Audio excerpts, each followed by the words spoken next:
సిరిపురం అనే గ్రామంలో ఒక పేద రైతు నివసించేవాడు. అతని పేరు రాము.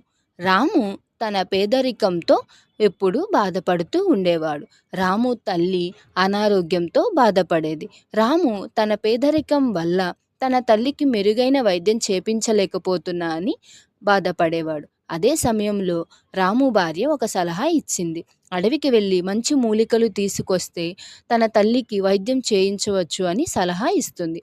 అది విన్న రాము అడవికి వెళ్ళి మంచి మూలికల కోసం అడవి మొత్తం తిరుగుతూ ఉంటాడు రాము. అలా అడవి మొత్తం తిరుగుతున్న రాముకి అనుకోకుండా ఒక మునీశ్వరుడు చెట్టు కింద కూర్చొని ధ్యానం చేస్తూ కనిపిస్తాడు. అలా కనిపించిన రాము మునీశ్వరుని దగ్గరికి వెళ్ళి ఇలా అడుగుతాడు.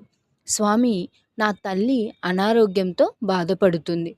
దయచేసి నాకు సహాయం చేయండి. నా పేదరికం వల్ల నా తల్లిని నేను మంచి వైద్యం చేపించలేకపోతున్నా అని బాధపడతాడు రాము. అది విన్న మునీశ్వరుడు రాముతో ఇలా అంటాడు.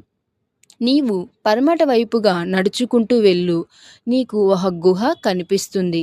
అక్కడ నీ పేదరికం తొలగిపోయే పరిష్కారం ఉంది అని చెప్తాడు మునీశ్వరుడు. అది విన్న రాము అలాగే పడమట వైపు నడుచుకుంటూ వెళ్తాడు.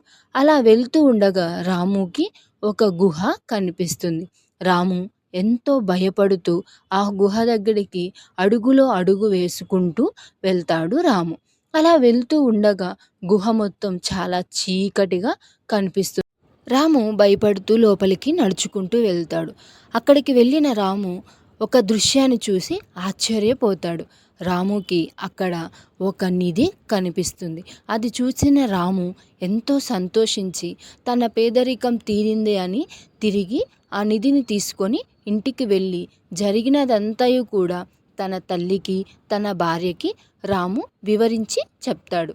అలా జరిగిన తరువాత రాము ఆ నిధితో మంచి ఇల్లు కట్టుకొని తన తల్లిని భార్యను ఎంతో సంతోషంగా చూసుకుంటూ వ్యాపారం చేసుకుంటూ రాము తన జీవితాన్ని కొనసాగించేవాడు.